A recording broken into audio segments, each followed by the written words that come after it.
Good morning আমার প্রিয় শ্রোতা বন্ধুরা, আমি পামেলা। আমার চ্যানেল গল্পের ডালি বাই পামেলাতে আপনাদের সবাইকে স্বাগত জানাচ্ছি। আশা করি আপনারা ভালোই আছেন। আমি এখন পাঠ করতে যাচ্ছি বিখ্যাত রহস্য ঔপন্যাসিক তপন বন্দ্যোপাধ্যায়ের একটি নতুন রহস্য উপন্যাস, ইহুদি কন্যার রহস্য। তপন বন্দ্যোপাধ্যায়ের জন্ম 1947 পূর্ববঙ্গে। তাঁর গোয়েন্দা উপন্যাস লেখা শুরু প্রায় আকস্মিকভাবে, কিন্তু তার পরিচিতি গল্প উপন্যাসের লেখক হিসাবে। 70-এর দশকে কবিতাই ছিল তার আত্মপ্রকাশের প্রধান মাধ্যম।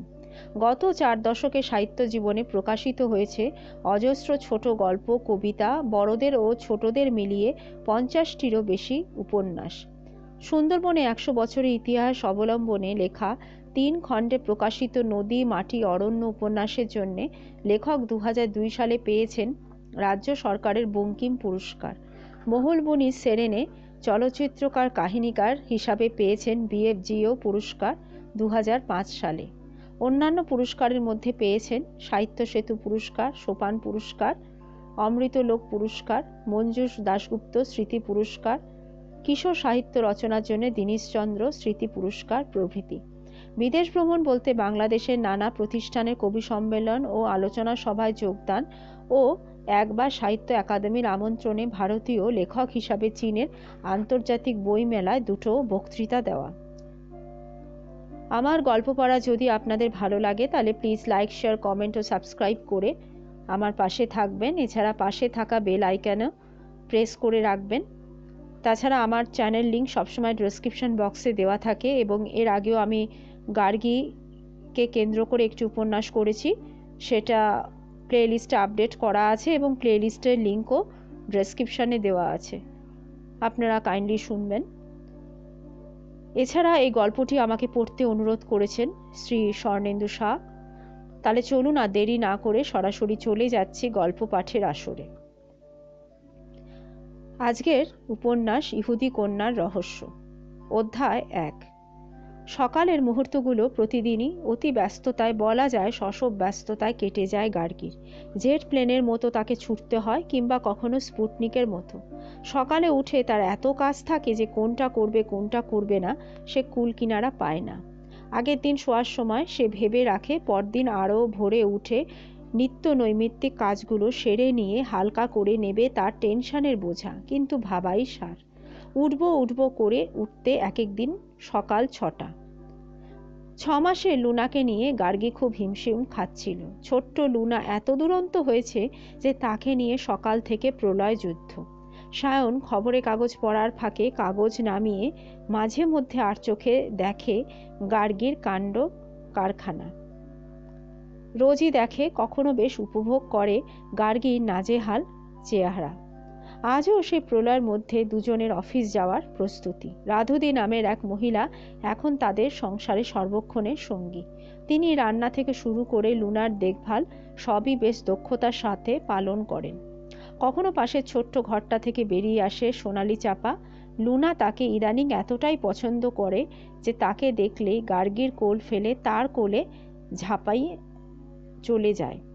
তবে আজ এই মুহূর্তে সোনালি চাপা ঘরে নেই। কিছুক্ষণ আগেই সে বেরিয়েছে কিছু জিনিস কেনাকাটি করতে। গার্গী তখন রাধুদির কাছ থেকে জল গরম করে লুনার দুধ তৈরি করতে ব্যস্ত। সেই সময় ফোনটা বাজলো বেশ উচ্চকিত স্বরে।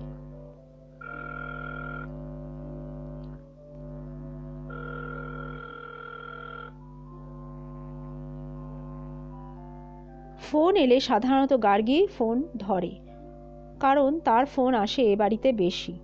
আজ ব্যস্ত হয়ে সায়নকে বলল, একবার ফোনটা ধরো তো। সায়ন রিসিভার তুলে হ্যালো বলে কিছু একটা শুনে কর্ডলেসটা গার্গীর দিকে বাড়িয়ে দিয়ে বলল, তোমার ফোন। গার্গীর তখন এমন অবস্থা যে ফোন ধরা প্রায় অসম্ভব। গরম জলে দুধ গুলতে গুলতে বলল, আরে জিজ্ঞাসা করে দেখো না কে ফোন করেছে। সায়ন পুনর্বার রিসিভার কানে লাগিয়ে বলে, হ্যাঁ কে বলছেন। ওপার থেকে কিছু শুনে গার্গীর দিকে তাকিয়ে আবার সায়ন বলে, হোমিসাইড ব্রাঞ্চ থেকে ইন্সপেক্টর দ্যুতিমান চ্যাটার্জি, কথা বলো। অতএব ফোন না ধরে উপায় নেই। গার্গী তখন সায়নের কাছে এগিয়ে দিয়েছে লুনাকে। ফোন ধরে বলে, হ্যালো গার্গী চৌধুরী বলছি। ওপাশ থেকে একটু পরে পুলিশ ইন্সপেক্টরের ভারী গলা, হ্যাঁ মিসেস চৌধুরী, আপনি কি আজ সন্ধ্যের পর ফ্রি আছেন? গার্গী তৎক্ষণাৎ বোঝা হয়ে গেল খুব ঝামেলায় না পড়লে দ্যুতিমান নিজে থেকে তাকে ফোন করেন না। একটু ভেবে নিয়ে সে বলল, এখনও তো ফ্রি আছি, যদি না অফিসে গিয়ে কোনো আবার ঝামেলার কাজ এসে পড়ে। শুনুন মিসেস চৌধুরী, তাহলে প্লিজ কোনো ঝামেলার কাজ সন্ধ্যের পর রাখবেন না, মানে খুব ইন্টারেস্টিং একটা কেস এসেছে ডিটেকটিভ ডিপার্টমেন্টে। ইন্টারেস্টিং? গার্গীর ভুরুতে ঘনিয়ে আসে কোচ। পুলিশ ইন্সপেক্টরের মুখে ইন্টারেস্টিং শব্দটা শুনে ভারী অবাক হয় গার্গী। খুব ঘোরালো কেস না এলে তার ডাক পড়ে না, আর সেরকম কেসে মাথার চুল খাড়া হয়ে থাকে পুলিশের। হ্যাঁ, আপনি এলেই বুঝতে পারবেন যে কেন আমি এটাকে ইন্টারেস্টিং বলছি। মানে একেবারে সাগর পার, মানে ইংল্যান্ড থেকে কলকাতায় এসে পৌঁছেছেন এক দুদে গোয়েন্দা, বেশ রোমাঞ্চকর চরিত্রের এক ব্রিটিশ গোয়েন্দা, যার মুখে কেসটা শুনলে you will simply astonish. Dyutiman Chatterjee সাধারণত বেশ গম্ভীর ধরনের মানুষ, চট করে লঘু চালে কথা বলেন না, বা বিনা কারণে শুধু একজন দুধে চরিত্রের গোয়েন্দার ইন্টারেস্টিং কথা শোনার জন্য গার্গীকে সন্ধ্যের পর কোথাও যেতে অনুরোধও করবেন না। নিশ্চয়ই কোনো গুরুতর কারণ রয়েছে এর পিছনে। তবু বলল, আপনি যখন বলছেন তখন তো যেতে হবেই, আর সাগর পাড়ের গোয়েন্দা যখন, তখন এরকুল পোয়ারো বা শার্লক হোমসের মতো কেউ নিশ্চয়ই হবেন। না মিসেস চৌধুরী, বরং বলতে পারেন মিস মার্পল। গার্গীর কপালে কোঁচ। মানে? মানে যিনি এসেছেন তিনি পুং নন, তিনি একজন স্ত্রীলোক। গার্গী লাফিয়ে উঠতে চায়, বলে, আপনি সত্যি বলছেন? হ্যাঁ, তবে ইয়াং মিস মার্পল। সেই কারণে তিনি কলকাতায় আসার পর থেকে কেবল বলে চলেছেন যে এখানে কোনো ইয়াং লেডি ডিটেকটিভ আছেন কিনা, থাকলে জটিল কেসের তদন্তে তাকে সঙ্গী হিসাবে তিনি পেতে চাইছেন, মানে মিস টেলর। মহিলার নাম মিস টেলর? হ্যাঁ, ওনার নাম miss Barbara Taylor, young and attractive like you. Gargi একটু অবাক হয়ে পুলিশ অফিসারের শেষ কথাটায় মন দেয়। দ্যুতিমান চ্যাটার্জি হঠাৎ তার স্তাবকতা কেন করতে শুরু করলেন বুঝতে পারল না গার্গী। একটু চপলতা করে ফেলেছেন বুঝতে পেরে দ্যুতিমান হঠাৎ সুর পাল্টে বললেন, মানে আমি বলতে চাইছি যে কলকাতায় যেমন আপনাকে দেখেছি যে কোনো জটিল কেস পেলে তদন্ত করতে আপনি ঝাঁপিয়ে পড়েন, লন্ডনের একজন মহিলাও ঠিক এই কাজই করে থাকেন। গার্গী এতক্ষণে খুব উত্তেজিত বোধ করে। সায়নের দিকে এক নজর তাকিয়ে রিসিভারে মনোনিবেশ করে বলল, তাই নাকি? কিন্তু লন্ডন থেকে উনি এসেছেন যখন নিশ্চয়ই খ্যাতনামা কেউ হবেন।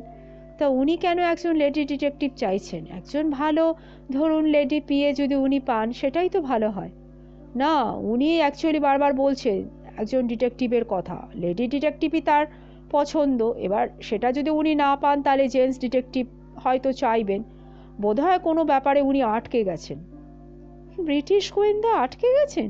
আপনি কি বলছেন? হ্যাঁ, আমার ম্যাডাম সেরকমই মনে হচ্ছে, তবে বিষয়টা আমার কাছে উনি ভাঙতে চাইছেন না। তাহলে তো সন্ধ্যের পর যেতেই হয়, কিন্তু মামলার বিষয়ে প্লিজ একটু হদিশ দিন না মিস্টার চ্যাটার্জি।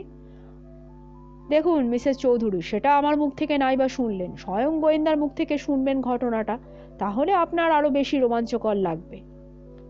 কি করব, অগত্যা তাই। ওকে, তাহলে চলে আসুন সন্ধ্যের পর। গার্গী অনুমান করল দ্যুতিমান চ্যাটার্জি ওদিকে রিসিভার রেখে দিতে যাচ্ছেন। তৎক্ষণাৎ আবার হ্যালো হ্যালো বলে তাকে ডাকলো, বলল, আচ্ছা আপনি কোথায় যেতে হবে সেটা তো বললেন না, মানে আপনার অফিসে কি? Sorry mrs Chowdhury, miss Taylor উঠেছেন পার্ক স্ট্রিট আর মির্জা গালিব স্ট্রিটের ঠিক ক্রসিংয়ের কাছে একটা হোটেল। হোটেলের নাম হচ্ছে ব্লু রিবন, রুম নাম্বার 305। সন্ধ্যে 7টা নাগাদ আপনি চলে আসুন, আমিও থাকবো। আচ্ছা ঠিক আছে মিস্টার চ্যাটার্জি। রিসিভার রাখার সঙ্গে সঙ্গে সায়ন জিজ্ঞাসা চোখে হাসি মুখে তাকিয়ে বলল, কি ব্যাপার ম্যাডাম, আবার রহস্য কি ঘনিয়ে উঠল নাকি? গার্গী ছোট্ট করে হেসে বলল, আরে দেখো না, পুলিশ ইন্সপেক্টররা আজকাল বেশ রহস্য ছড়িয়ে কথা বলেন যে বিষয় শুনলেই আকৃষ্ট হতে হয়। কে একজন ইয়াং মিস মার্পেল নাকি এসেছেন কলকাতায়, তিনি নাকি একজন লেডি ডিটেকটিভ খুঁজছেন তাকে সাহায্য করতে। তাহলে ম্যাডামের কাছ থেকে আমরা আরেকটা রোমাঞ্চকর রহস্যের উন্মোচন উপহার পাবো, কি বলেন? আরে সত্যি রোমহর্ষ কিনা সেটা আজ সন্ধ্যের আগে তো জানতে পারছি না, তবে একজন ব্রিটিশ গোয়েন্দা কোনো একটা কেসের পিছু অনুসরণ করে সেই সুদূর ইংল্যান্ড থেকে কলকাতায় এসে পাড়ি দিয়েছেন, তো ধরে নিচ্ছি ব্যাপারটা খুব জটিল। সায়ন অনুমোদন করে বলল, হ্যাঁ অবশ্যই জটিল, কিন্তু সেই ব্রিটিশ গোয়েন্দাকে তুমি অ্যাসিস্ট করবে, আরে আমার তো সেটা ভাবতে বেশ রোমাঞ্চকর লাগছে। এরই নাম সৌভাগ্য। না না, সৌভাগ্য নয়, বৌভাগ্য। গার্গী এবার প্রতিবাদ করে বলে উঠল, আরে দাঁড়াও না, আগে হোটেলে গিয়ে ভালো করে ব্যাপারটা বুঝি, সত্যি মিস টেলরের কোনো কাজে লাগতে পারি কিনা সেটা আগে দেখি, তারপর না হয় সার্টিফিকেটটা দিও। তা কি ভাবছো, সোনালি চাপাকে কি সঙ্গে নেবে? সায়নের কথায় গার্গীর মগজে বিষয়টা ঘোরে।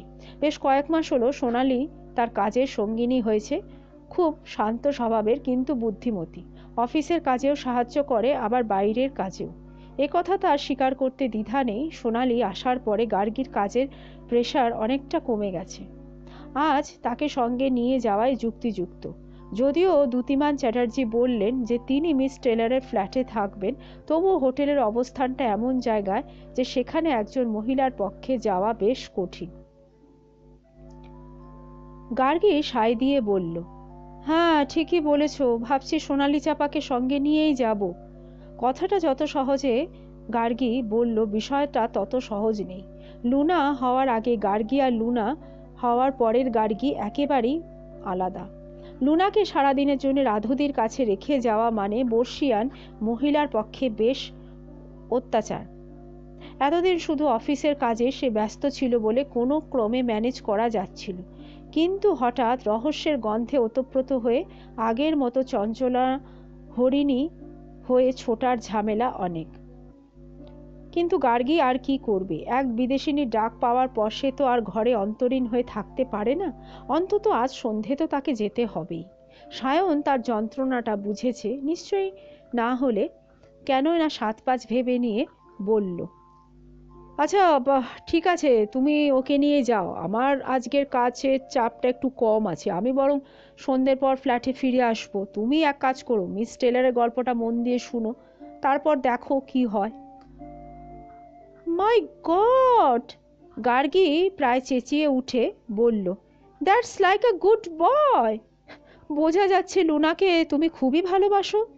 সায়ন প্রতিবাদ জানিয়ে বলল, কেন, এটা কি বোঝা যাচ্ছে না যে আমি আমার একমাত্র স্ত্রী রত্নটিকেও ভালোবাসি? আরে সে তো বাসই। লুনা হওয়ার পর সায়ন সত্যি অনেকটাই বদলে গেছে। প্রায় তাড়াতাড়ি বাড়ি ফেরে, লুনাকে কোলে নিয়ে অনেকটা সময় সে কাটায়, যেটা তার মতো ব্যস্ত মানুষের কাছ থেকে এককালে আশাই করা যেত না। অধ্যায় 2। সারাদিন অফিসের সময় ঢেলে দিয়ে সন্ধ্যের পর সোনালি চাপাকে গাড়িতে তুলে নিয়ে রওনা দিল মির্জা গালিব স্ট্রিটের উদ্দেশ্যে। সোনালি বারবার জিজ্ঞাসা করছিল এ কথা ও কথা, তাকে বেশ উত্তেজিত দেখাচ্ছিল। উত্তেজনা তো হবেই সোনালি চাপার। পুলিশ ইন্সপেক্টর দ্যুতিমান চ্যাটার্জির কথা মতো ঘড়ির কাঁটা অনুসরণ করে গার্গীরা পৌঁছালো হোটেল ব্লু রিবনে। গাড়ি থেকে নামতে সোনালি বলল, আমার কিন্তু একটু ভয় করছে গার্গীদি। গার্গী অবাক হয়ে বলল, কেন, ভয় কেন? না মানে ইংরেজ গোয়েন্দা কি না? আর ইংরেজ হয়েছে তো কি হয়েছে, ইংরেজ গোয়েন্দা যখন তার বুদ্ধি আমাদের চেয়ে বেশি হবে সেটা তো নিশ্চয়, বরং তার কাছ থেকে এই সুযোগে আরও কিছু বুদ্ধি বাড়িয়ে নেওয়া যাবে, কি বলো? সোনালির আশঙ্কা তাতে কমে না, বলল, আচ্ছা গার্গীদি, ইংল্যান্ডে কি গোয়েন্দাগিরি শেখার কোনো স্কুল বা কলেজ কি আছে?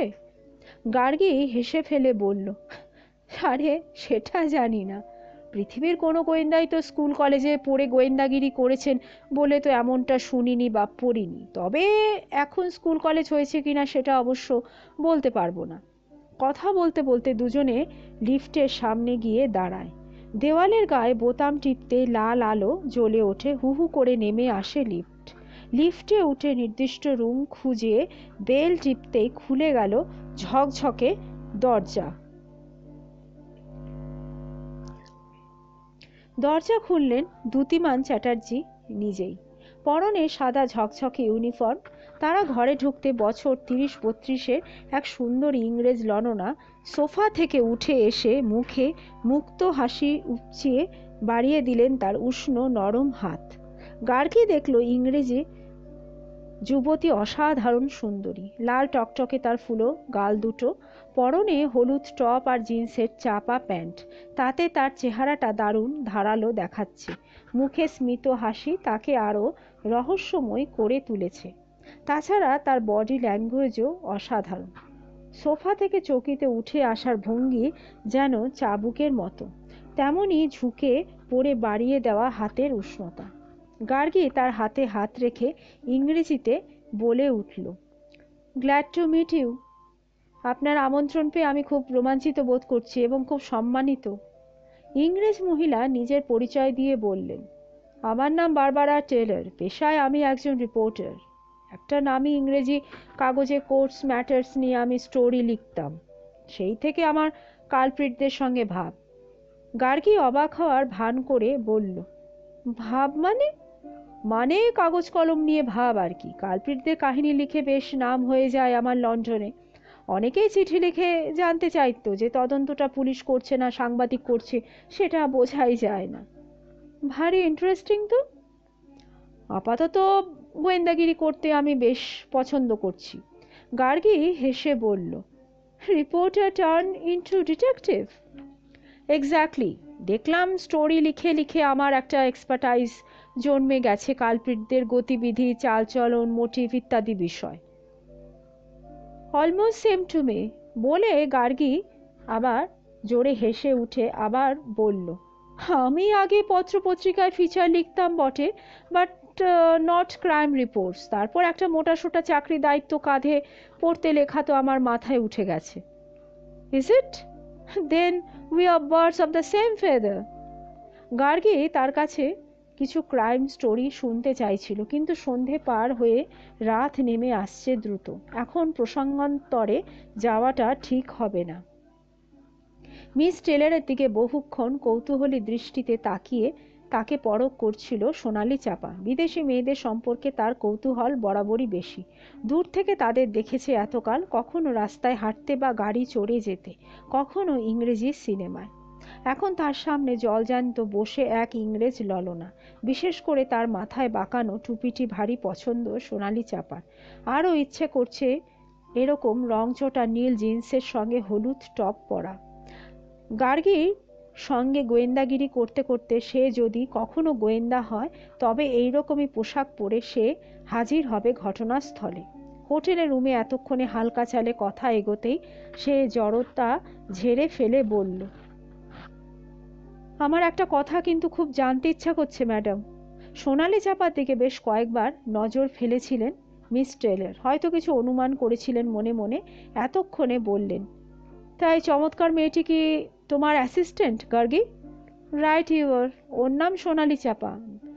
সোনালি means golden, and Chapa is the name of a flower, you no.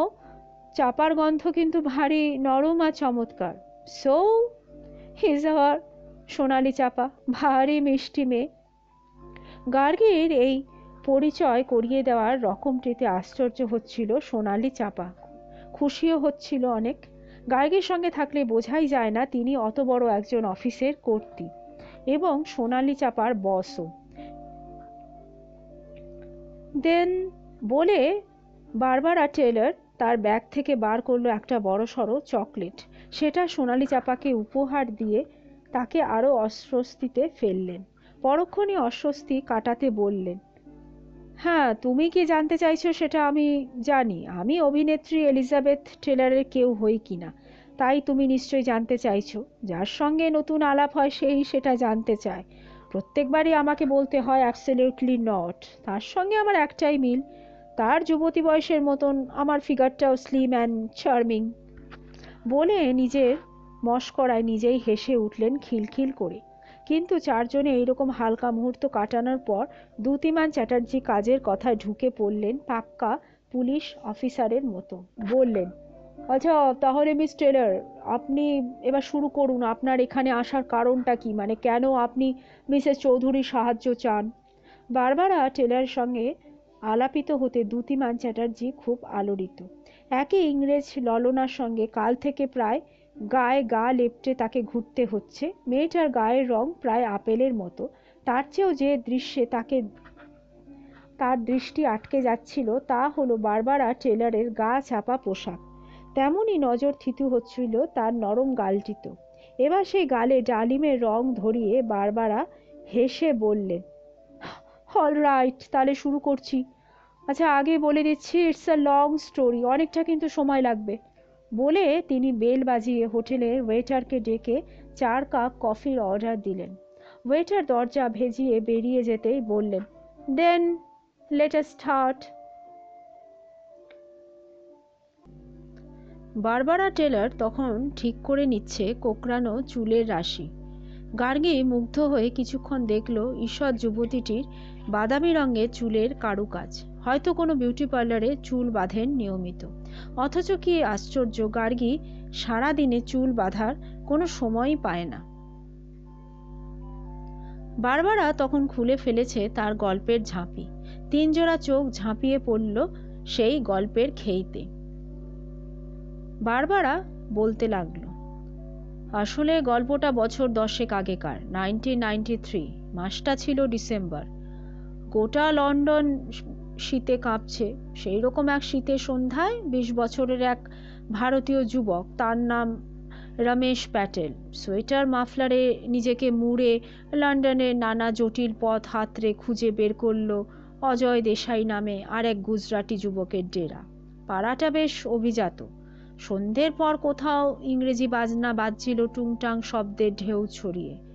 সেখানে অনেককে জিজ্ঞাসাবাদ করার পর নির্দিষ্ট ফ্ল্যাটটা খুঁজে পেতে তার ডোর বেলে আঙুল ছোয়ালো রমেশ।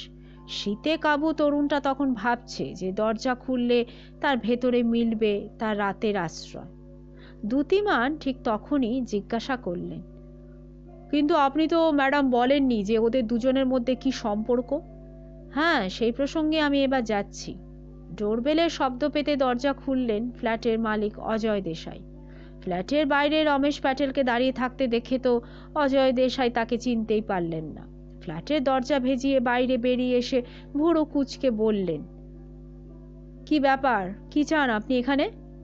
রমেশ প্যাটেল যাকে বলে স্তম্ভিত এমন গলায় বলল, জামাইবাবু, আমি রমেশ প্যাটেল, আমাকে চিনতে পারছেন না? জামাইবাবু? দ্যুতিমান চ্যাটার্জি ঠিক রমেশ প্যাটেলের মতোই অবাক। বারবারা বললেন, হ্যাঁ, আসলে রমেশ এসেছে তার বোনের খোঁজে। কারণ প্রায় 2 বছর আগে অজয় দেশাই রমেশ প্যাটেলের বোন সরমা প্যাটেলকে বিয়ে করে নিয়ে এসেছিল লন্ডনে তার চাকরির স্থলে। তো এই 2 বছরের মধ্যে রমেশ প্যাটেল বা তার বাড়ির লোক কেউ সরমা প্যাটেলের কোনো এক খবর পায়নি। গার্গী এতক্ষণ চুপ করে শোনার পর জানতে চায়, আচ্ছা বারবারা, এইটুকুনি শুনেই তো আসল ঘটনাটা আমি বুঝতে পেরে গেছি। তবুও যদি আরেকটু খোলসা করে তুমি বিষয়টা বলো, মানে এই যে অজয় দেশাইয়ের সঙ্গে সরমার বিয়ে হয়েছে, এটার ঘটনাস্থলটা কোথায়? সেটা আমি আরেকটু পরে বলছি, বরং ঘটনার পরিপ্রেক্ষিতে আরেকটু বিশদ করে আমি বলছি। পাত্র বড় বিজনেসম্যান, থাকে ইংল্যান্ডে, বয়স 30-এর মধ্যে, দেখতে বেশ হ্যান্ডসাম, লম্বা ফর্সা চেহারা, যাকে বলে এলিজিবল ব্যাচেলার। সেই পাত্র ইন্ডিয়ায় গিয়েছিল পাত্রীর খোঁজে। এমন পাত্রের সন্ধান পেতে সরমা প্যাটেলের বাবা তো ঝাঁপিয়ে পড়বেন, এটা আশ্চর্যের কিছু নয়। আচ্ছা, বিয়ে করে অজয় দেশাই সরমা প্যাটেলকে লন্ডনে নিয়ে গেলেন, তারপর কি হলো? হ্যাঁ, ইন্ডিয়া ছেড়ে যাওয়ার সময় অজয় দেশাই বলে গিয়েছিলেন যে লন্ডনে পৌঁছে তাদের পৌঁছানোর সংবাদ যথাসময় জানিয়ে দেবেন সরমার বাড়িতে, এবং সরমার বাড়ির লোক যাতে তাদের মেয়ের সংবাদ নিয়মিত পান সেই ব্যবস্থা উনি করবেন। কিন্তু সেই যে সরমা প্যাটেলকে নিয়ে অজয় দেশাই লন্ডনে পাড়ি জমালেন, তারপর থেকে তাদের আর কোনো খবর নেই, এমনকি পৌঁছানোর সংবাদটা পর্যন্ত পাওয়া গেল না। দ্যুতিমান চ্যাটার্জি অবাক হয়ে বললেন, তাই নাকি? খুব আনফর্চুনেট তো। মোটেই আনফর্চুনেট নয় মিস্টার চ্যাটার্জি, এরকম ঘটনা আজকাল ঘটেই থাকে আমাদের দেশে। খবরের কাগজে আকছার বেরোচ্ছে এই ধরনের খবর, আপনিও জানেন। গার্গী তাকে অবহিত করে বলে, মিস বারবারা টেলর মাথা ঝাঁকিয়ে আবার বললেন, এক্স্যাক্টলি। তারপর তাদের খবরের জন্য অপেক্ষা করতে করতে 2 বছর পার হয়ে গেল সরমা প্যাটেলের বাড়ির লোকেদের। তো মেয়ের কথা ভেবে ভেবে রীতিমতো অসুস্থ হয়ে পড়লেন সরমার বাবা। রমেশ প্যাটেলের কাছে জানা গিয়েছিল যে বিয়ের সময় যৌতুক হিসাবে বেশ মোটা টাকা দিয়েছিলেন সরমার বাবা। কয়েক লক্ষ ক্যাশ ছাড়া সোনা দিয়েছিলেন ধরো লাখ 10 মতো, আরও নানা রকম মূল্যবান সামগ্রী। সত্যি আনফর্চুনেট। মেয়ের খবর না পেতে সরমার বাবা তার ছেলে রমেশকে লন্ডনে পাঠিয়েছিলেন মেয়ে জামাইয়ের খোঁজে। তো রমেশ প্যাটেলের কাছে তার দিদি জামাইবাবুর কোনো ঠিকানা ছিল না। বিয়ের সময় খবর নিয়ে রমেশ জেনেছিল যে অজয় প্যাটেল কী ধরনের ব্যবসা করে, কোন এলাকায় থাকে। এমনকি পাসপোর্ট অফিসে খবর নিয়ে তারা অজয় দেশাইয়ের একটা হদিশ ধরে ফেলে। তাহলে সেই ঠিকানাটা তাহলে জাল নয়? মানে সেখানে অজয় দেশাইকে যখন খুঁজে পেল রমেশ, না সেটা তো জাল নয়। তবে পাসপোর্ট অফিসের মাধ্যমে যে ঠিকানাটা তারা সংগ্রহ করেছিল সেখানে অজয় দেশাইকে কিন্তু পাওয়া যায়নি। সেই ঠিকানায় পৌঁছে রমেশ প্যাটেল শুনল যে অজয় দেশাই কোনো এককালে সেখানে থাকতো, কিন্তু তারও বছর খানেক আগে চলে আসে তার নতুন ঠিকানায়। যাক, তাহলে রমেশ লন্ডনে পৌঁছে সেই ঠিকানা আবিষ্কার করতে পারে। হ্যাঁ, অজয় দেশাইয়ের চরিত্রের একটা বৈশিষ্ট্য ছিল, তিনি ঘন ঘন ঠিকানা বদল করতেন। গত 2 বছরের মধ্যে অজয় দেশাই 3 বার বাসা বদল করে নতুন ঠিকানায় বসবাস করছিলেন। তখন গোটা লন্ডন টানা 5 দিন চষে তবে রমেশ প্যাটেল খুঁজে পায় অজয় দেশাইয়ের নতুন বাসা। তাহলে তো রমেশ বেশ চালাক চতুর ছেলে, সেটা কিন্তু সন্দেহ নেই। হ্যাঁ, সেটা তো বলাই যায়। কিন্তু এত কষ্ট করে অজয় দেশাইকে খুঁজে পাওয়ার পর রমেশের জন্য অপেক্ষা করছিল এক সাংঘাতিক ট্র্যাজেডি। অজয় দেশাই রমেশকে চিনতে পারলেন না, তাই তো? হ্যাঁ, রমেশ প্যাটেলের অবস্থানটা আপনারা তো অনুমান করতেই পারছেন। রমেশ প্যাটেল তখন অজয় দেশাইয়ের ফ্ল্যাটে ঢুকতে চাইছে, কেননা তার তখনও স্থির বিশ্বাস যে ফ্ল্যাটের ভেতরে তার দিদি সরমা রয়েছে। কিন্তু অজয় দেশাই তাকে শুধু ফিরিয়ে দিল তা নয়, তাকে ভয় দেখিয়ে বলল যে এরকম ধরনের আবোল তাবোল কথা বললে তাকে পুলিশ ডেকে ধরিয়ে দেবে।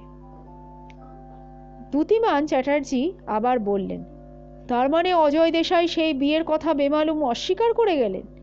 হ্যাঁ, রমেশের চেঁচামেচিতে এলাকার কিছু লোক তখন জড়ো হয়েছিল। তাদের সবাইকে রমেশ বোঝাতে চেয়েছিল যে তার দিদি সরমাকে বিয়ে করে লন্ডনে নিয়ে এসে এখন আর চিনতে পারছেন না। এমনকি পকেট থেকে বার করলো অজয় আর সরমার বিয়ের ফটো। তো ফটো দেখে অজয় দেশাইয়ের কি রুদ্র মূর্তি, চিৎকার করে বলল, অল দিজ আর কনস্পিরেসি বলে ফ্ল্যাটের থেকে তার স্ত্রী বলে যাকে বার করলেন রমেশ দেশাই তো বিস্ফারিত চোখে দেখল তিনি তার দিদি সরমা কখনোই নন।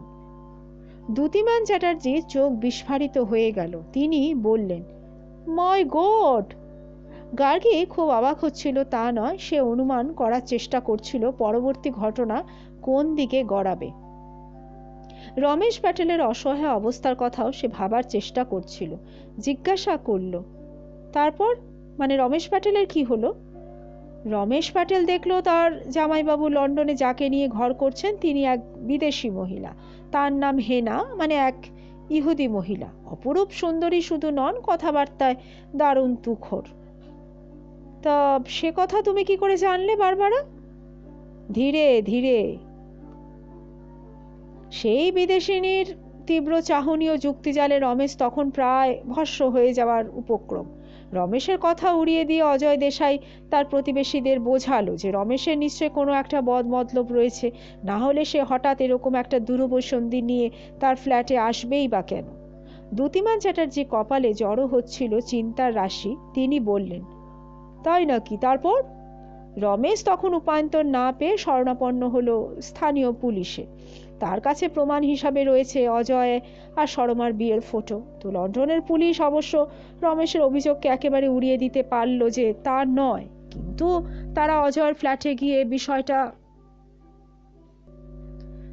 যথাযথভাবে তদন্ত করে দেখল। আচ্ছা, রমেশের কাছে থাকা ওই দম্পতির যে ফটোটা ছিল, তো সে সম্পর্কে কিছু জানা গেল না? অজয় দেশাই পুলিশকে বলল যে এরকম একটা ফটো আজকাল যে কোনো সময় তৈরি করা যায়। এক নারী পুরুষের সিঙ্গল ফটো থেকে জোড়া ফটো বানিয়ে দিতে কয়েক মিনিট সময় লাগে। যে কোনো ভালো স্টুডিও এই কাজটা করতে পারে। গার্গী এত সহজে বিষয়টা মেনে নিতে পারল না। সে বলল, হ্যাঁ, কিন্তু রমেশ প্যাটেল তাহলে এত দূর ছুটে আসবেনই বা কেন? মানে নিশ্চয়ই তার কথার মধ্যে কিছু একটা তো সত্যতা থাকবে। দেখো, লন্ডনের পুলিশ সমস্ত সম্ভাবনায় কিন্তু খতিয়ে দেখেছে। যেমন শর্মা প্যাটেলের সঙ্গে কবে অজয় দেশাইয়ের বিয়ে হয়েছে, তারা কবে রওনা দিয়েছে ইন্ডিয়া থেকে, শর্মা সম্পর্কে যতটা খবর নেওয়া সম্ভব তারা জেনেছে রমেশের কাছ থেকে। কিন্তু আশ্চর্যের বিষয় এই যে রমেশের কোনো কথাই কিন্তু শেষ পর্যন্ত প্রমাণিত হয়নি। আচ্ছা আচ্ছা, তাদের দুজনের মানে একসঙ্গে ইংল্যান্ডে আসার তো একটা প্রমাণ থাকবে না? সেটাও নেই। অজয় দেশাই তার কাগজপত্র দেখিয়ে প্রমাণ করে দিয়েছেন যে শর্মা প্যাটেল নামের কোনো মেয়েকে তিনি কখনোই বিয়ে করেননি। তার বিবাহিত স্ত্রীর নাম হচ্ছে হেনা। তিনি একজন ইহুদি মহিলা। 2 বছর আগে তাকে সঙ্গে নিয়ে অজয় দেশাই ইন্ডিয়া থেকে এসেছিলেন। তার প্রমাণ হিসাবে দুজনের পাসপোর্টও তিনি পুলিশকে দেখিয়েছেন। এমনকি দুজনের একসঙ্গে লন্ডনে আসার টিকিটের ফটোকপিও দেখিয়েছেন। সাল তারিখ মিলিয়ে পুলিশ দেখিয়েছে যে রমেশের কথা বেঠিক। দ্যুতিমান চ্যাটার্জির গলায় বিস্ময়ের একটা শব্দ বেরিয়ে এলো। দেন হোয়াট অ্যাবাউট শর্মা? আসলে শর্মার কোনো খোঁজই পাওয়া যায়নি গোটা লন্ডন জুড়ে। গার্গীও কিছুক্ষণের জন্য স্তব্ধ। জিজ্ঞাসা করে, কিন্তু লন্ডন পুলিশ ইন্ডিয়ার পুলিশের কাছে কিছু জানতে চায়নি? হ্যাঁ, জানতে চেয়েছিল, কিন্তু কষ্টের ব্যাপার হলো গুজরাটের পুলিশ কিছু বলতে পারেনি। কেন পারেনি তার কারণটা তখন আমি বুঝতে পারিনি। রমেশ প্যাটেল বলেছিল যে তার দিদি শর্মার সঙ্গে অজয় দেশাইয়ের বিয়ে হয়েছিল বরোদায়। তো বরোদার পুলিশ তন্ন করে খুঁজেও শর্মাদের বাড়ি কিন্তু খুঁজে পায়নি। এখন ইন্ডিয়ায় এসে আমি বুঝলাম যে রমেশ প্যাটেল একটা কথা খোলসা করেও বলেনি লন্ডন পুলিশের কাছে। তা হলো অজয় শর্মার বিয়েটা হয়েছিল কলকাতায়। ওরা গুজরাটি বলে বরোদার পুলিশ ওদের খোঁজ করেছিল গুজরাটের অন্য শহরে। ওরা লন্ডন পুলিশকে জানিয়ে দেয় গোটা ব্যাপারটা। সে কারণে রমেশকে সন্দেহ করেছিল ফ্রড বলে। তার মানে ভেবেছিল যে রমেশের অন্য কোনো হয়তো উদ্দেশ্য রয়েছে। মানে ভেবেছিল যে অজয় দেশাইকে ব্ল্যাকমেল করতে এসেছিল ও লন্ডনে। গার্গী বলল। বারবারা টেলর দুঘাড় নেড়ে আবার বললেন, দেখো গার্গী, লন্ডনের পুলিশ সেরকমই সন্দেহ করেছিল। যখন তারা দেখলো যে শর্মা নামের কোনো মহিলার অস্তিত্বই নেই লন্ডনে, তারা রমেশ প্যাটেলকে ধরে পুড়ে দিল গারদে। এবার লম্বা মেয়াদের কারাদণ্ডের আদেশ তার হলো। দ্যুতিমান চ্যাটার্জির গলায় আবার বিস্ময় খেলে গেল। তিনি বললেন, সে কি? Yes, that is the fact. তারপর মানে রমেশের কি গতি হলো? রমেশের কাহিনী শুনলে আপনারা কষ্টই পাবেন। জেলে থাকতে জেলের কিছু কর্মীদের সঙ্গে সে মারামারিতে একদিন জড়িয়ে পড়ে। তো জেলের কর্মীদের সঙ্গে তর্ক করতে করতে ইচ্ছে করেই তাকে জেলে ভরে রাখা হয়েছে। তবে প্রথম সতর্ক করতো জেলের লোক, তাতেও সে কর্ণপাত করেনি। ফল যা হওয়ার তাই হলো। মারামারির সময় এক কর্মীকে এমন আঘাত সে করলো, তাকে আরও 7 বছরের কারাদণ্ড দিয়েছে ওখানকার কোর্ট। তারপর লজ্জায় দুঃখে সে এখন একরকম পাগল বলা যায়, কাউকে চিনতে পর্যন্ত পারে না। গার্গী খুব উৎকণ্ঠিত হয়, জিভে আফসোসে শব্দ করে বলে, তাহলে শর্মা এপিসোড ওখানেই শেষ? মানে তাকে আর কোথাও খুঁজে পাওয়া গেল না? হ্যাঁ, সেই রকমই। তখনকার মতো তো শেষ, কিন্তু শর্মার পরিণতি কি হয়েছিল সেটা জানতে হলে আরও 10 বছর এগিয়ে আসতে হবে। 10 বছর? মানে বিষয়টা তো বুঝতে পারলাম না। হ্যাঁ, 10 বছর।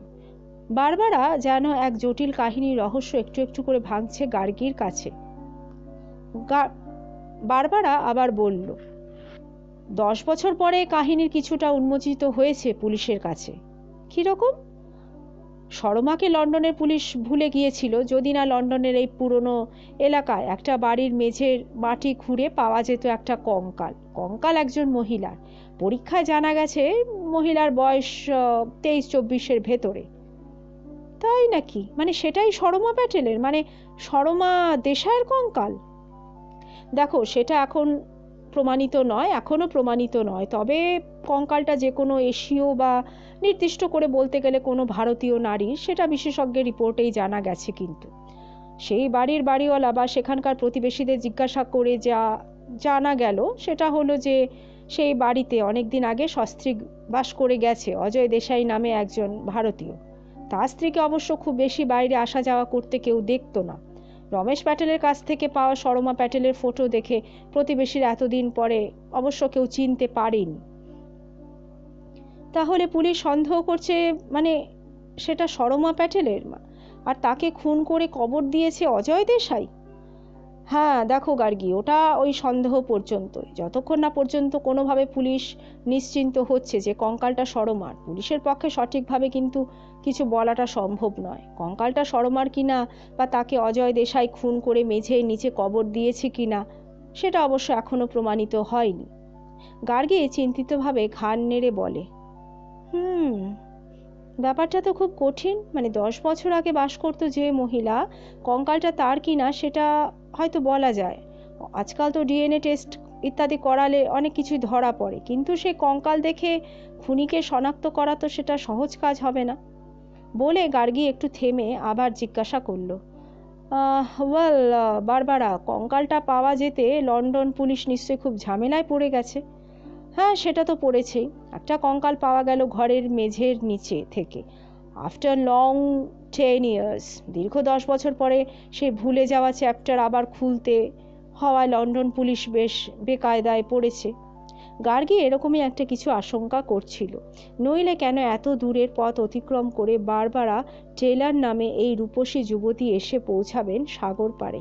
কিন্তু তাদের এখনো অনেকটাই শোনা বাকি। দ্যুতিমান চ্যাটার্জি বেশ গম্ভীরভাবে বললেন, তার মানে she was murdered?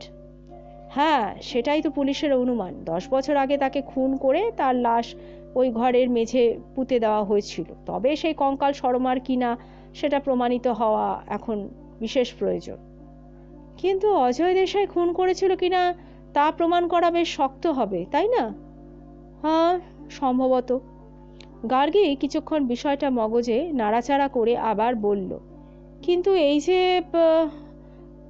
Ajay Desai থাকতেন একটা ফ্ল্যাট বাড়ির দোতলায়, তাহলে কি করে মেঝের নিচে কবর দিল সরমাকে?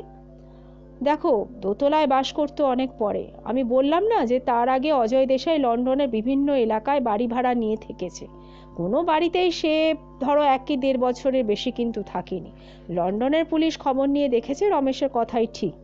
অজয় দেশাই সরমাকে বিয়ে করে নিয়ে এসে লন্ডনে ছিল বলে পুলিশকে জানিয়েছিল। ঠিক সেই সময় একতলা বাড়িটাতে অজয় দেশাই তার স্ত্রীকে নিয়ে ভাড়া থাকতো একসময়। গার্গী মাথা নেড়ে বলল, তাহলে এতদিনে লন্ডন পুলিশের কাছে বিষয়টা তো একটা নড়ে চড়ে বসার মতোই বিষয়। আচ্ছা তারপরে কি হলো? মানে অজয় দেশাইকে নিশ্চয়ই আর দেশে পাওয়া গেল না?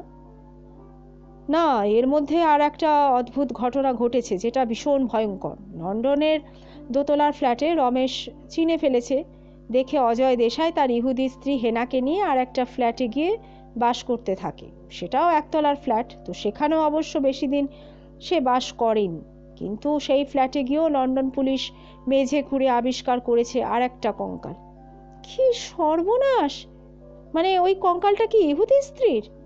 না, সেই কঙ্কালটা এক পুরুষের, মানে ভারতীয় পুরুষ বলেই গোয়েন্দা দপ্তরের রিপোর্ট। মানে তাহলে কি লাশটা রমেশ প্যাটেলের? না, খবর নিয়ে জানা গেল রমেশ প্যাটেল এখন লন্ডনের জেলে পড়ছে। লন্ডন পুলিশ ভেবেছিল কঙ্কালটা অজয় দেশাই, কিন্তু পুলিশ পরে নিশ্চিন্ত হয়েছে যে ওটা অন্য কারো। এয়ারপোর্টে তালিকা দেখে জানা গেছে যে অজয় দেশাই ঠিক সেই ঘটনার পরে ইংল্যান্ড ছেড়ে পালিয়েছে তার ইহুদি স্ত্রী নিয়ে। পুলিশ নিশ্চিত যে অজয় দেশাই ইন্ডিয়ায় এসে লুকিয়েছে? এক্স্যাক্টলি। সে সময় সরমা প্যাটেলের কোনো খোঁজ না পাওয়ায় ওখানকার পুলিশ ভেবেছিল যে রমেশ প্যাটেলের সমস্ত কথাই মিথ্যে। নিশ্চয়ই অজয় দেশাইকে ব্ল্যাকমেল করার চেষ্টা সে করছিল। কিন্তু প্রথমে সরমা প্যাটেল, পরে আরেক পুরুষের কঙ্কাল আবিষ্কৃত হতে পুলিশ এখন ঘোর বিপদে। তারা আমাকে ডেকে বলল যে, দেখো বারবারা, তুমি এই বিষয়ে ইন্টারেস্টেড হলে কেসটা হাতে নাও। যদি উৎসাহী হও তাহলে এখনই বেরিয়ে পড়ো। দেখো তুমি অজয় দেশাইকে খুঁজে পাও কিনা। গার্গী তার কৌতূহলী চোখ ন্যস্ত করে বারবারার উপর, তারপর বলল, তারপর তুমি সাতঘাটে জল খেয়ে এসেছো কলকাতায় ল্যান্ড করতে। অধ্যায় 4। বারবারা টেলর তখন ইংল্যান্ড থেকে তার গল্পের খেই ন্যস্ত করেছে কলকাতার পটভূমিতে। অথবা শুধু কলকাতায় নয়, বলা যায় ইন্ডিয়ায়। বলতে বলতে তার চোখ দুটো ভর করেছে কি এক অদ্ভুত আবেশ, যেন গল্প বলতে সে হারিয়ে যাচ্ছে 10 বছর আগের এক পটভূমিকায়। গার্গীর প্রশ্নের উত্তরে সে চোখ বড় করে তাকিয়ে মিষ্টি হেসে আবার বলতে শুরু করে। কলকাতায় বলতে পারো, তবে কলকাতা আসার আগে আরও সাতঘাটের জল খেয়ে কত জায়গায় যে ঘুরতে হলো, সে আর তোমাকে কি বলবো। গার্গী তাকে উস্কানি দিয়ে বলে, তা কোথায় কোথায় ঘুরলে? বুঝলে গার্গী, এই কেসের তদন্তে নেমে যা সমস্ত অভিজ্ঞতার মুখোমুখি হয়েছি তা এক কথায় বিশাল কাহিনী। সে বৃত্তান্ত তোমাদের কাছে একটু একটু করে আমি বলবো। সোনালি চাপা চোখ বড় বড় করে শুনে চলছে বারবারা টেলরের কাহিনী। তার অবশ্য খুব ইচ্ছা হচ্ছিল বারবারা টেলরের জীবনে যে সমস্ত অদ্ভুত অভিজ্ঞতা হয়েছে তা শোনা, কিন্তু তার সময় কোথায়। এখনই সে সমস্ত গল্প শোনা যাবে না, আগে এই তদন্তের কাজ শেষ হোক। কিন্তু তা কবে শেষ হবে কে জানে। আচ্ছা, অজয় দেশাইকে তুমি এখানে কোথায় পাবে? মানে লন্ডনে যাওয়ার আগে তিনি কলকাতার বাসিন্দা ছিলেন বলছো, কিন্তু একটা খুনের পর তিনি কি কলকাতায় ফিরবেন না? আচ্ছা, তার কি ঠিকানা জোগাড় করা গেছে? গার্গী বলল। বারবারা আবার বললেন, দেখো গার্গী, জোগাড় এখনো করে উঠতে পারিনি, তবে হয়তো এবার পাবো। আমার কাছে একটা অস্ত্র তো আছে, একটু পরে জানাবো শেষ গল্প। বারবারা স্ত্রীর প্রত্যয় দেখে আর কথা বাড়ায় না গার্গী। নিশ্চয় তার তদন্ত সঠিক পথে এগোচ্ছে, গল্পটা না হয় সে পরে শুনবে, তার আগে। গার্গী এবার তার সন্দেহের কথা তুলে বলল, আচ্ছা বারবারা, তোমার মানে তোমরা যে কঙ্কালটা উদ্ধার করেছো সেটা যে শর্মা প্যাটেলের, সেটা ভাবছো কেন? মানে ওটা কি কোনো অনুমানের ওপর ভিত্তি করে, না তোমরা নিশ্চিত? দ্যাট ইজ আ পয়েন্ট, তুমি ঠিকই ধরেছো গার্গী, সেই কারণে তোমাকে আমার প্রয়োজন। ওই কঙ্কালটার হাতে একজোড়া সোনার বালা ছিল, যেটা মানে তখনও অটুট অবস্থায় পাওয়া গেছে। তো সেই বালা আমি নিয়ে এসেছি আমার সঙ্গে অ্যাজ অ্যান আইডেন্টিফিকেশন আইটেম। তো এখন সেই বালা দেখে প্রথমে শর্মাকে শনাক্ত করতে হবে, তারপর আমরা খুঁজে বার করব অজয় দেশাইকে। হ্যাঁ, কিন্তু বালা দুটো দেখে শর্মাকে কি করে শনাক্ত করবে? গার্গীর চোখে মুখে বিস্ময়। বারবারা টেলরের মুখে ঝিলিক দিয়ে উঠল মৃদু হাসি। সোফা থেকে উঠে তার সঙ্গে থাকা একটা ব্যাগের চেন খুলে বার করলেন একটা সোনার বালা, যা দীর্ঘদিন মাটির নিচে চাপা থেকেও তার ঔজ্জ্বল্য হারায়নি। সেটা গার্গীর হাতে দিয়ে বললেন, দেখো, এই হচ্ছে ওই বালাজোড়ার একটা, আর অন্যটি রেখে দেওয়া হয়েছে কঙ্কালের হাতে। এখন এই বালাটি দেখে কিন্তু শর্মাকে শনাক্ত করতে হবে। গার্গী ঘুরিয়ে ফিরিয়ে দেখল বালাটা আর 5টা বালার মতোই, শুধু বালার যেখানে জোর সেখানে একটা স্বস্তিকা চিহ্ন। দ্যুতিমান চ্যাটার্জি গার্গীর হাত থেকে বালাটা নিয়ে বেশ কিছুক্ষণ সেটার ওপরে চোখ পেতে সন্দেহ প্রকাশ করেন। বললেন, এই বালা দেখে শর্মাকে শনাক্ত করা কি সম্ভব? জানি না সম্ভব কিনা, সেই কারণে আমার এত পথ পাড়ি দিয়ে ইন্ডিয়ায় আসা। শর্মাকে তো শনাক্ত করতেই হবে। গার্গী এই বিষয়টা নিয়ে অমনি ব্যস্ত হয়ে পড়ে নিজের ভেতর, চোখ বুজে ভাবনার গহনে টহল দেয়। একটু ভেবে নিয়ে আবার বলল, হয়তো এই স্বস্তিকা চিহ্নটাই কেসের একটা বড় ক্লু। হয়তো দেখা যাবে যে সোনার বালাই শেষ পর্যন্ত অপরাধীকে ধরতে সাহায্য করবে। এক্স্যাক্টলি। বারবারার মুখে এতক্ষণে ঝিলিক দিয়ে ওঠে একরাশ হাসি। তার ক্ষুদে দাঁতের শাড়িও বেশ নজর করে দেখার মতো সাদা ঝকঝকে। তিনি বললেন, সেই কারণেই তোমাকে এই কেসে সামিল করা। ডিটেকটিভের কাজ হলো খুব সামান্য একটা ক্লু থেকে একটা বড় অপরাধের খুনিকে ধরা। বলে স্বস্তির হাসি হাসলেন বারবারা। একটু পজ দিলেন, সবার দিকে তাকিয়ে সেই স্বস্তিকা চিহ্ন দেখিয়ে আবার বললেন, আমরা যে মুহূর্তে জানতে পারলাম যে কঙ্কালটা একজন ভারতীয় এবং সেই ঘরে বাস করতেন একজন গুজরাটি দম্পতি, তখনই স্থির করি যে অজয় দেশাইকে ধরতে আমরা গুজরাট যাব। তা কি পেলেন সেখানে গুজরাটে গিয়ে? সেখান থেকেই তো আসছি। প্রথমে গুজরাটে গিয়েছিলাম কেননা ভেবেছিলাম যে শর্মা প্যাটেল গুজরাটের লোক। রমেশ প্যাটেল বলেছিল যে শর্মার বিয়ে হয়েছিল বড়োদায়, তাহলে তার হাতে যে সোনার বালা পাওয়া গেছে তা গুজরাটের কোনো স্বর্ণকারের হাতে তৈরি, এটাই তো সম্ভব। কিন্তু গুজরাটে ও শহরে গিয়ে শেষে জানা গেল বালাটা কলকাতার কোনো স্বর্ণকারের তৈরি। তাই নাকি? তো বেশ আশ্চর্যজনক ঘটনা তো। না, মোটেই আশ্চর্যের কথা নয়। নিশ্চয়ই জানো যে গুজরাটের বহু শহরে বেঙ্গলের স্বর্ণকাররা কিন্তু কাজ করে, বরং আরও নিশ্চিত করে বলা যায় যে গুজরাটের শহরগুলির প্রধান স্বর্ণকারেরা প্রায় সবাই বেঙ্গলের।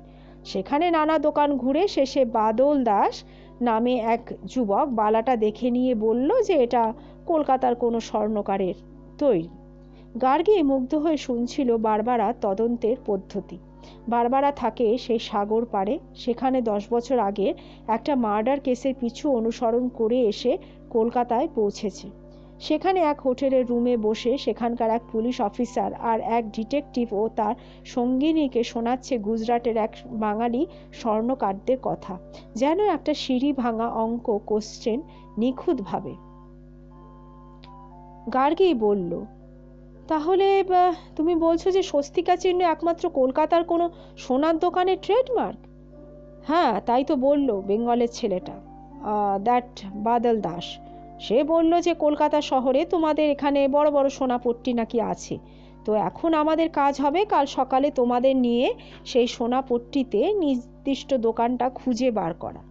দ্যুতিমান চ্যাটার্জি অনেকক্ষণ চুপ করে থাকার পর আবার বললেন, ম্যাডাম, এই কাজটা আমরা পুলিশের লোকেরাই আপনাদের হয়ে কিন্তু করে দিতে পারি। এজন্যে কাল আপনাদের কষ্ট করতে হবে না, বরং এই সময়টা আপনি কলকাতার কিছু দর্শনীয় জায়গা দেখে নিতে পারবেন। নো। বারবারা তৎক্ষণাৎ একমুখ আপত্তি নিয়ে ঘাড় নেড়ে পরক্ষণে মৃদু হাসিতে ভরিয়ে ফেলল তার সুন্দর মুখখানা। তারপরে বললেন, নো ডিয়ার ইন্সপেক্টর, তোমাদের দেশের সোনাপট্টিগুলো ভারী চমৎকার। ভুলে যেও না, আমি গোয়েন্দা হলেও কিন্তু একজন মহিলা। আর কে না জানে পৃথিবীর যে কোনো দেশের মহিলার গয়নার ওপর একটা আলাদা আকর্ষণ রয়েছে। তো এখানকার দোকানে ভালো ডায়মন্ড পাওয়া যায় আমি শুনেছি, তো সেগুলো ঘুরে ঘুরে আমি দেখব। আর Gargi, would you like to join me? Gargi প্রথম মুহূর্তে একটু দ্বিধায় আক্রান্ত হয়, পরক্ষণে তার মগজে অন্য ভাবনার উদয় হলো। এত পথ পাড়ি দিয়ে ভারতে এসেছে বারবারা, বহু পয়সা খরচ করে, নিশ্চয়ই গয়না দেখতে বা কিনতে নয়। সে প্রথমে একজন গোয়েন্দা, তারপর নারী। সে যখন নিজের সোনাপট্টিতে যেতে চাইছে তাহলে নিশ্চয় তার মাথায় অন্য কোনো ভাবনা রয়েছে। ভাবনাটা মাথায় পাক খাইয়ে বলল, হ্যাঁ নিশ্চয়ই, আমি তোমার সঙ্গে যাইব, আমি তোমার সঙ্গে যাব। That's like a good lady. Barbara প্রায় বাচ্চাদের মতো উচ্ছ্বসিত হয়ে আবার বললেন, তাহলে ওই কথাই রইল, কাল সকাল 10:30, শার্প অ্যাট 10:30। তারপর আমরা দুপুরে কোথাও একটা লাঞ্চ করব। দ্যুতিমান চ্যাটার্জিকে তেমন আমন্ত্রণ না জানানোয় তিনি নিজেই বললেন, কিন্তু মিস টেলর, কাল আমি আপনাদের প্রয়োজনে না লাগলেও আমি কিন্তু 2 মহিলাকে মোটেই একলা ছাড়ছি না। বিশেষ করে এক বিদেশিনী এসেছেন আমাদের শহরে। তো কাল আমি আপনাদের নিরাপত্তার কারণেই কিন্তু আপনাদের সঙ্গে থাকবো madam. Okay, that will do. কিন্তু পুলিশের মার্কামারা জিপে কিন্তু প্লিজ আসা চলবে না আপনার। আমি চাই না বিষয়টা চারিদিকে জানাজানি হোক, তাহলে হয়তো কালপ্রিট পালিয়ে যাবে, চোখের আড়ালে হয়ে যাবে। ওকে ম্যাডাম, ঠিক আছে। কথায় কথায় রাত প্রায় 10টা বেজে যাওয়ায় গার্গী একটু অসহিষ্ণু হয়ে পড়েছিল। আপাতত ছুটি পাওয়ায় কিছুটা স্বস্তিতে বারবারাকে রাতের মতো বিদায় জানিয়ে সে উঠে পড়ল হোটেলের রুম থেকে। আমার প্রিয় শ্রোতা বন্ধুরা, আজকের মতন গল্পটি এখানে শেষ হলো। আবার কালকে নিয়ে আসবো এর পরবর্তী অধ্যায়। সঙ্গে থাকবেন। নমস্কার।